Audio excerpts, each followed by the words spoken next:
Boa noite, bem-vindos.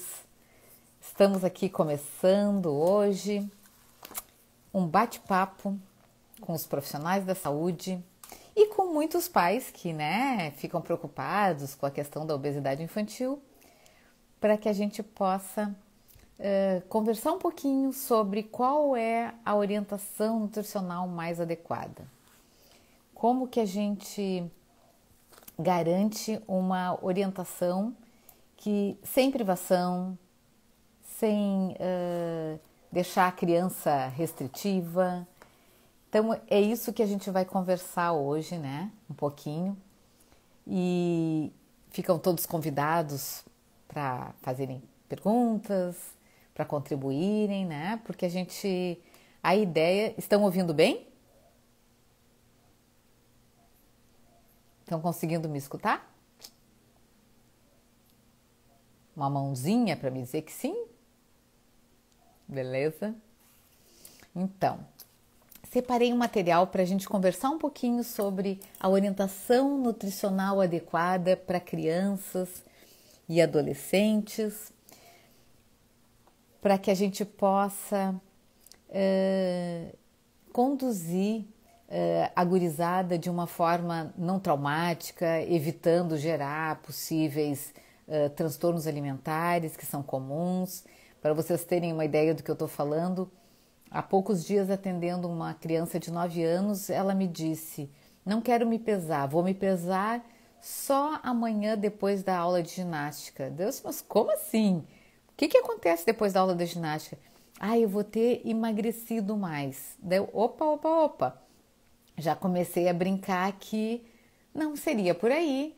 Como é que acontece com crianças que são saudáveis e que praticam atividade física? Elas ficam se pesando diariamente? Claro que não.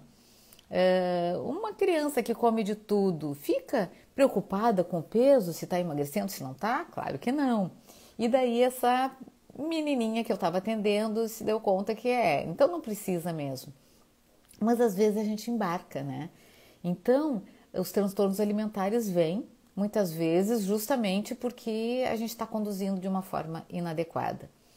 Então, hoje, poder falar com vocês sobre a orientação nutricional adequada, a gente tem que partir da alimentação habitual da família, da casa, para saber onde é que está vindo, qual é o erro, se é quantidade, se é qualidade, se é a variedade, se o paladar está restritivo, para que a gente possa ir modelando um novo hábito. A gente sabe que com a industrialização, os alimentos processados e ultraprocessados passaram a entrar nas casas. E aquela comida do dia a dia mais produzidinha nas casas foi ficando menos sistemática. E com essa industrialização, não só crianças, mas assim, os adultos, a gente acaba consumindo muito mais. E tem os industrializados do bem e do mal que a gente vai ter que aprender a administrar e oferecer eventualmente, não sempre. Então, a primeira coisa é que, em função da obesidade infantil estourando, de termos hoje um indicador de que pais obesos vão ter 80% de chance de ter filhos com obesidade, a gente já fica mais atento de como é que a gente pode encaminhar isso. O ideal é que a gente possa comer como os bebês, que de uma forma natural se alimentam a cada 2-3 horas desde que nascem. E isso a gente vai se perdendo quando a criança vai para a escola e sai correndo e não tem tempo de comer porque vai preocupada que vai chegar atrasada para a escola. Então o ideal, e eu tenho dito isso para as crianças que eu atendo, é que o cérebro receba a nutrição adequada para poder chegar na escola e prestar atenção na professora. Então o que é alimentação adequada? Já no café da manhã, ele tem que ser, já os avós da gente já diziam isso, que o café da manhã é a refeição mais importante do dia, e muitas vezes ela está negligenciada pelas crianças, adolescentes, mas até para os pais. Frequentemente, quando eu começo a combinar com as crianças o que eles vão comer de manhã ao acordar, Eu pergunto, quem mais toma café da manhã? E geralmente o pai e a mãe também não estão tomando. Então esse hábito de sentar à mesa, conversando, aquecendo o cérebro, é fundamental para que o rendimento escolar seja beneficiado. E da mesma forma o rendimento esportivo. A gente sabe que o risco de hipoglicemia, o risco de não ter energia suficiente para ir para uma aula de educação física, a gente sabe que são poucas aulas de educação física hoje, né? Mas a gente precisa poder manter essa alimentação adequada para que a criança tenha energia.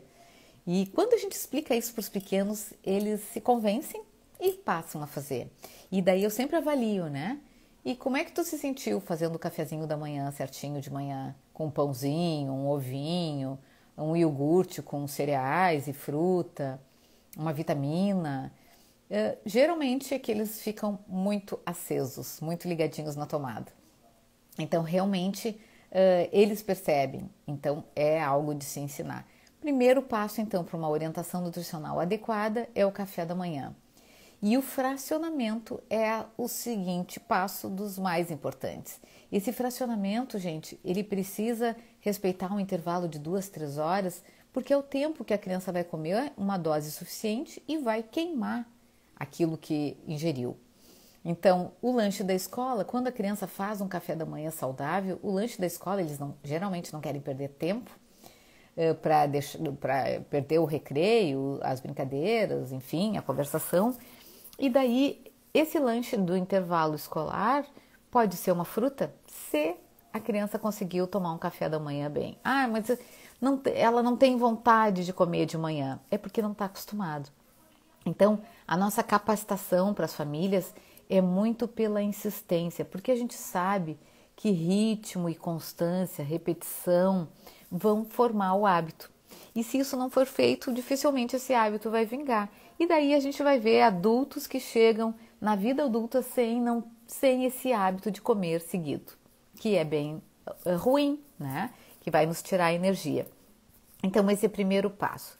A gente sabe que os alimentos mais palatáveis, eles levam gordura, açúcar, sal. E esse paladar da gente ele vai sendo modificado quando a gente oferece. Então, a oferta de alimentos legais. Então, vamos pensar nessa criança que a gente está falando. Acordou de manhã, comeu o cafezinho certo, foi para a escola, comeu uma fruta ou um iogurte e voltou para casa com muita fome. Então, como é que é essa hora da refeição? A orientação nutricional não é falar só do alimento, é falar desse ambiente que pode ser favorável a uma alimentação saudável ou pode ser um ambiente obesogênico, que é aquele que oferece os industrializados, os salgadinhos de pacote, os biscoitos recheados.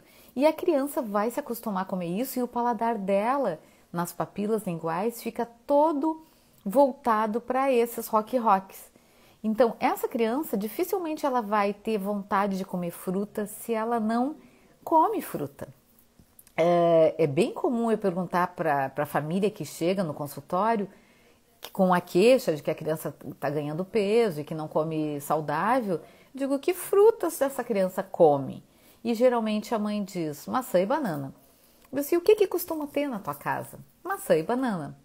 Então, pessoal, como é que essa criança vai aprender a comer pitanga, romã, goiaba, pera, a pitaia que está tão em alta agora, um kiwi, se essa família não come?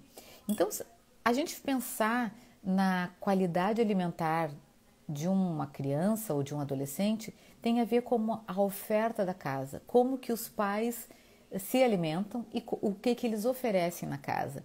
Então, o almoço começa com a oferta, mas também com a concentração da tarefa. Então, aquela criança que faz as refeições olhando televisão, ou computador, ou tablet, também vai ficar prejudicada. Aliás, todos nós, né? Tão importante a gente poder conversar à mesa, comermos todos os mesmos tipos de alimento, perceber diferentes texturas, diferentes sabores, diferentes cores. E para criança pequena, eu tô vendo que tem uma vovó aqui me assistindo, vovó de 2 netos com idades diferentes. A ideia é que a gente possa experimentar, e a experimentação abre um leque, principalmente para os menorzinhos, né?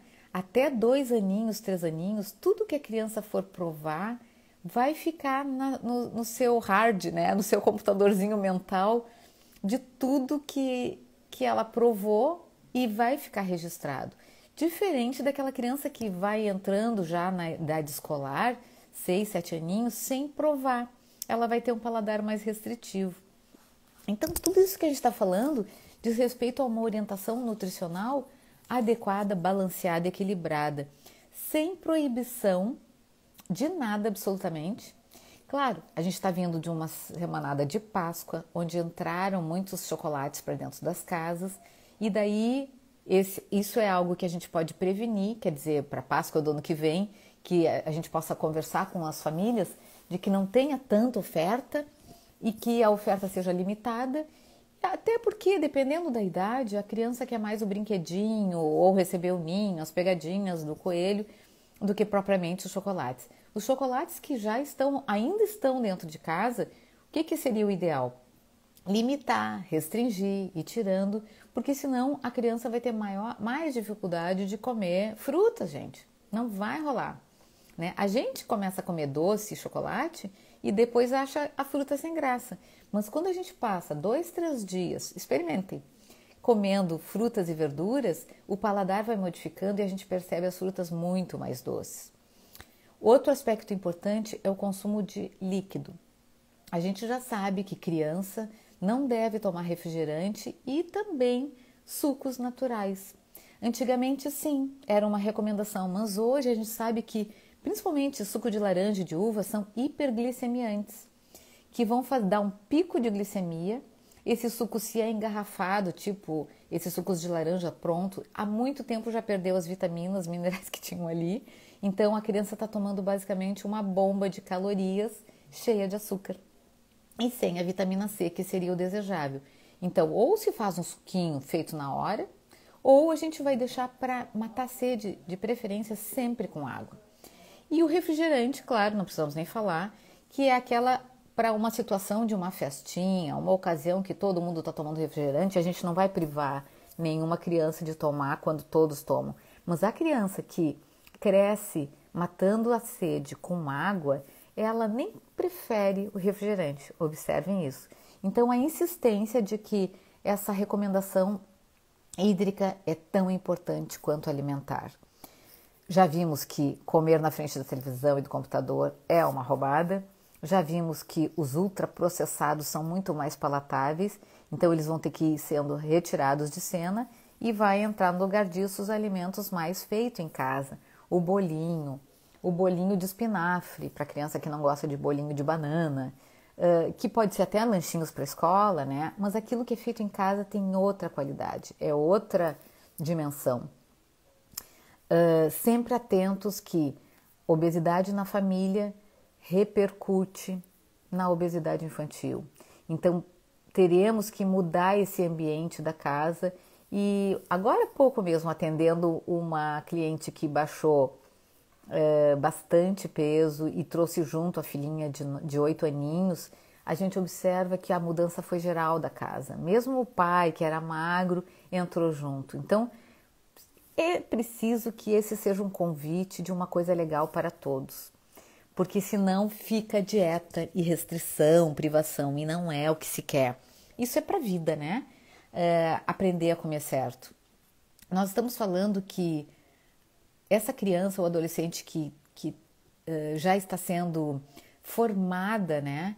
Ela precisa de uma saúde física, emocional, mental, social. Criança feliz é uma criança que tem amigos, faz atividade física, vai para o ar livre, toma o solzinho, se diverte, dá gargalhada, como o meu amiguinho Vicente, de 6 aninhos, né? Um menino que eu estou atendendo há 2 meses e pouco. Essa semana a mãe levou para revisão com a pediatra, que foi a pediatra que me recomendou. E as mudanças que fizemos foram pequenos ajustes, porque o Vicente, de 4 ou 6 aninhos, ficou dentro de casa na pandemia. E com a mãe trabalhando online, a comida muitas vezes foi a salvação dessa mãe, como de muitos de nós, acredito, né? E daí o aumento de peso veio. Com pequenos ajustes em 2 meses apenas, essa criança foi do IMC, o índice de massa corpórea, 26,2 para 24, gente. Isso é muito importante. A gente simplesmente começamos a oferecer várias refeições ao dia, lanchinhos mais adequados, comidinha de verdade no almoço e na janta, priorizando vegetais em abundância. Ah, mas vegetal em abundância, qual é a criança que vai comer? Aquela criança que é estimulada.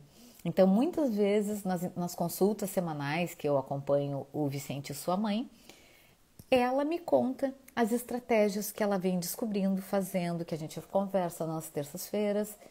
E com isso, o Vicente aprova. Ele me diz que foi nota 8, nota 10, aquilo que ele provou. Mas aquela criança que não prova e que não é estimulada e que não vê os pais comendo, dificilmente vai começar a aprender a comer sozinho. E isso a gente observa quando a criança recebe alimentação saudável na escola e os pais se surpreendem. Na escola, a criança, meu filho come. Por que não come aqui em casa? Porque daí nós estamos entrando numa outra seara que também diz respeito à alimentação saudável, que é quando os pais conseguem ter firmeza, dizendo, isso é bom para ti, meu filho, isso não é legal. Isso a gente vai deixar para o final de semana. E às vezes, como aconteceu há poucos dias num atendimento, a mãe se queixando que a criança estava com mais irritação, instabilidade de humor, mais chatinha, mais cansadinha. E quando eu fui perguntando para ela, que eu vou chamar de Patrícia, o que aconteceu com a Patrícia nesses últimos dias que ela está assim? A gente foi ver que ela andava com insônia, com alguns medos que faziam ela dormir muito tarde, querendo a companhia da mãe até não aguentar mais, perdendo o sono de madrugada e precisando ir para a cama do pai e da mãe. Quando a gente começou a tentar descobrir, mas o que está acontecendo? A gente viu que ela estava muito cansadinha. Essa é uma menina que parou de comer as frutas e vegetais que deveria. Começou a comer muito chocolate, que entrou para dentro de casa. E estava acontecendo essa coisa da insônia. Obviamente, eu estou vendo que tem vários profissionais da saúde aqui me escutando hoje. Obviamente que o encaminhamento para terapia, para uma avaliação, corre junto, né? Então já encaminhei uma avaliação. Mas o que a gente viu? Que eu tive que fazer uma prescrição que para aquele dia a conduta seria jantar, tomar um banho, não precisava fazer temas nessa noite, porque ela vai bem na escola, e cama. E a mãe, então, foi convidada a contar uma historinha antes de dormir para a criança, uma criança de 9 anos. O resultado no dia seguinte, quando eu dei uma checadinha de como é que tinham ido, é que a mãe disse que foi uma noite mais tranquila, tá tudo bem. Então, a gente pode perceber várias situações que o comportamento alimentar e o comportamento, digamos, emocional, tá todo relacionado. Então, quando a gente tem o alimento certo, a gente vai ter mais energia, vai ter mais saúde, mais imunidade para evitar doenças, por exemplo. Vai ter mais energia para praticar atividade física. Então, tudo isso a gente vai estar promovendo nessa casa e vai fazer com que o que venha em termos emocionais possa ser escutado. Porque senão a queixa pode vir da seguinte forma. A Patrícia está irritada e diz que aqui em casa não tem nada de bom para comer.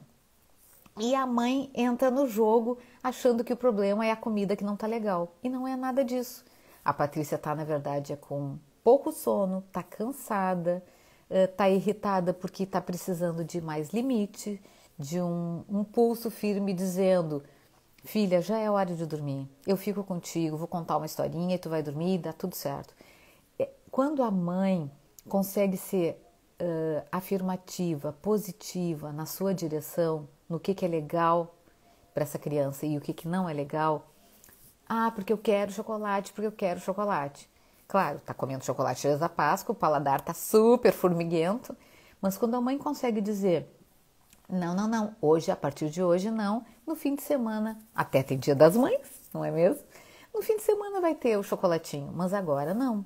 E ouvir esse não é super importante para a criança, porque senão a criança que vai crescendo, e a gente está entrando aqui no comportamento alimentar, mas a gente está falando do comportamento de vida. Essa criança que não ouve o não, que não escuta, ela fica sem limite. E daí ela quer cada vez mais. E depois a vida vai ter que dar esse limite em diferentes situações. E muitas vezes, quantos adultos eu atendo que sofrem com descontrole, com compulsões, que é uma forma de indisciplina na questão do limite, né? Aquela hora que tu consegue servir o teu prato, mesmo tendo coisas maravilhosas ali na tua frente, tu vai dizer, não, por aqui chega. Então, fundamental para que os pais possam fazer isso. Isso vai ajudar a criança a ser balizada até onde ela pode ir. E vai funcionar principalmente quando se trata de adolescência. Isso exercitado nos pré-adolescentes vai significar uma adolescência mais tranquila. Eu lembro de trabalhar num serviço de adolescentes há muito tempo atrás, dentro do hospital da PUC, da universidade, e um grupo de adolescentes que nós fazíamos paralelo ao grupo de pais. Uma menina nos contou uma vez no grupo de adolescentes que a mãe era muito severa, que a mãe não deixava passear, que a mãe não deixava sair de casa, que era um horror. Enquanto isso, a mãe no outro grupo contou que, na verdade, aquela menina tinha autonomia total, tinha a chave da casa, fazia o que bem entendia. Quando a equipe se reuniu, porque sempre trabalho em equipe, a equipe se deu conta que a menina, por uma necessidade de uma contenção, de alguém que desse limite para ela, acabava mentindo, dizendo que a mãe era muito dura. Então vejam que importante a gente poder ajudar as famílias que nos procuram, né? Ou as que aqui estão escutando hoje, o quanto que é importante esse momento que o pai e a mãe dizem isso é bom para ti e isso não é bom para ti. Claro que nós temos um papel modelista, né? Nós vamos ter que mostrar para a criança como é que é comer uma rúcula. Ai, mas é amargo. Bom, mas por que diferentes culturas favorecem uma ingestão de alimentos completamente diferente umas das outras? Por exemplo, se a gente vai para o Nordeste do Brasil, a gente vê buchada de bode sendo apreciada. Se a gente vai para o Rio Grande do Sul, a gente vê a murcilha feita de sangue do boi sendo uma iguaria. Como é que esses alimentos que nos parecem estranhos entraram na cultura desse local?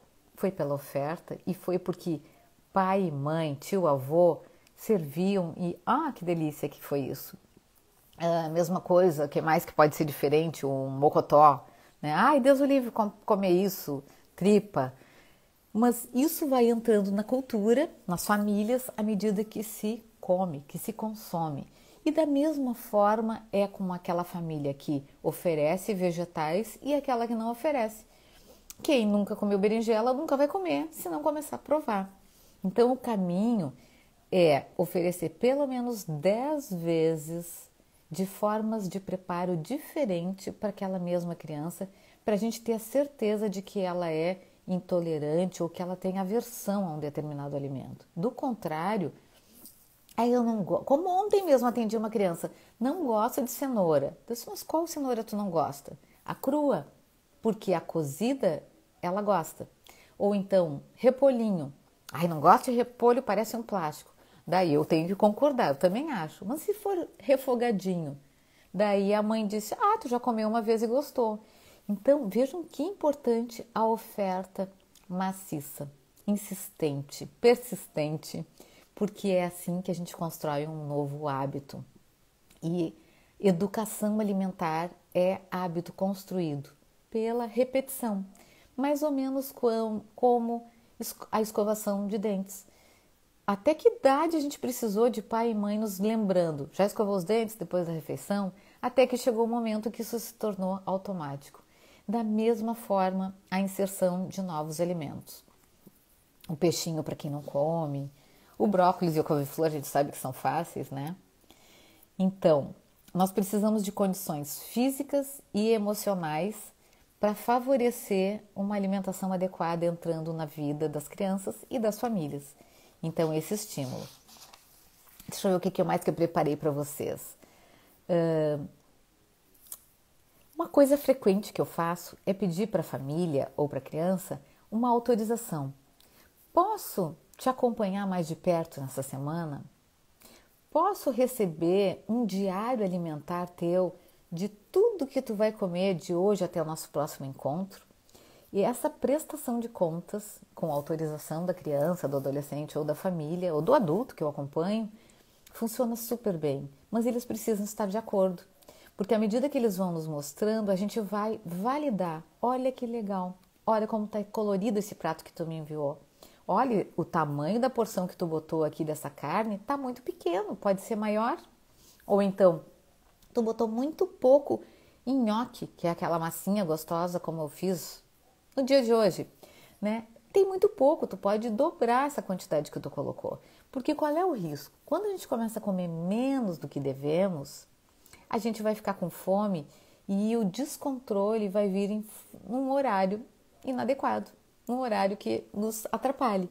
Então, a gente tem que garantir que a alimentação esteja correta, na quantidade certa, na frequência variada e na variedade, no colorido, como eu digo, de vários tipos de alimentos diferentes. Senão, gente, a gente vai cair na oferta do processado, ultraprocessado, industrializado, que normalmente vem com muito sal, açúcar e gordura, e aquele mundaréu de nomes esquisitos que são conservantes, estabilizantes, enfim, que dão a vida de prateleira para o alimento. O alimento que vai durar 3 meses, 6 meses fora, muitas vezes de geladeira, é porque ele está cheio de industrializado ali para conservar, diferente das frutas, vegetais, alimentos frescos, integrais. Então, o caminho é pela oferta insistente, repetitiva, para que isso se torne um hábito. E o hábito vai ser pela repetição. Estou falando muito rápido. Se alguém tiver alguma questão, me pare que eu dou uma lida aqui. É fundamental que os pais aprovem o plano alimentar que está sendo prescrito para a criança e que faça parte do costume dessa família. Porque se a gente for, claro, se eu estou acompanhando uma família que está comendo muita fritura, a gente vai propor outras formas. Um alimento preparado no forno, no forninho elétrico, na air fryer, para que tenha aquela crocância e se faça a transição do paladar. Se é uma criança que não come feijão, a gente vai ter que estimular isso. Olha que interessante, tem um estudo grande realizado na Universidade de Pelotas, que é referência no Brasil, que avaliou 1.000 crianças em idade escolar, verificando a incidência de asma e doenças respiratórias. As crianças que consumiam arroz e feijão e vitamina C em forma de couve, do verdinho que está no prato ou da laranja, aproveitando que a gente está entrando agora no outono, essas crianças tinham menos doenças respiratórias. Então, quando eu falo isso para uma criança, que ela não vai ter asma e alergias respiratórias se ela comer arroz com feijão, ela se convence. E é muito legal isso no atendimento infantil. A gente convence e geralmente quando os pais dizem, não, mas ela não vai comer, eles se desafiam, não, eu vou provar sim. Então a gente vai estimulando e vai ensinando. O aprendizado da infância, ele permanece. É algo que fica ao longo da vida. Então a gente tem que realmente insistir. Esse plano alimentar, ele tem que ser prazeroso, tem que ser variado. Ele não pode ser diferente daquilo que a família está comendo. Ou seja, nós vamos planejar uma alimentação rica para todos. Vamos pensar agora no Dia das Mães de domingo. Vou fazer um salmão com batatas, com legumes, com alecrim para perfumar. Mas não, as crianças não estão acostumadas. Elas vão se acostumar a comer o salmão assado se isso for ofertado, mais uma vez. Bem-vinda, vovó Adesa, estou te vendo aqui. Então, além do prazer na comida, a gente tem que pensar que outros prazeres essa criança que tem sobrepeso, obesidade e esta família estão acostumados a receber. Porque o prazer na comida, ele é muito estimulado na nossa sociedade hoje, né? A gente morre pela boca, como a gente diz, e a gente sente prazer. Na pandemia, no período de isolamento, isso ficou bem nítido, né? Era a única coisa que se podia fazer como diversão era comer coisa boa. E o que a gente tem que procurar, prestar atenção, é que outros prazeres nos preenchem, né? Então, a leitura de um livro de história, como eu estava acompanhando essa família que eu contei para vocês, o passeio ao ar livre. Eu tenho uma mãe e uma filha que eu atendo que elas adoram ir juntas para o parque, pular corda, caminhar, ver plantinha. Então, esse contato com a natureza, ele passa a ser uma diversão. A Deusa sabe disso, tirar a telinha, o celular, que é o mais fácil, o computador para a criança, e promover o contato, né? A brincadeira. Porque criança, isso eu fui aprendendo com uma psicopedagoga que fez parte da minha equipe, né? A criança aprende com aquilo que está disponível para ela. Se a gente colocar livrinhos, corta e cola, tesourinha, se a gente levar para praça, quantas vezes eu levei grupinho de crianças para a praça em frente ao meu consultório e a tarefa era, cada um tem que trazer para o nosso encontro uma fruta esquisita que nunca provou. Uma fruta esquisita? E daí eles vêm. Quando sentávamos na praça, todo mundo tinha que provar as frutas de todo mundo para dar uma nota. E daí eles começaram, e a descrição? Ela é azeda, ela é doce, ela é gosmenta, a gente começava a brincar. E uma vez eu fiz também cabra cega, vendei todos e eles tinham que sentir a fruta, cheirar e ver se eles conheciam e até provar.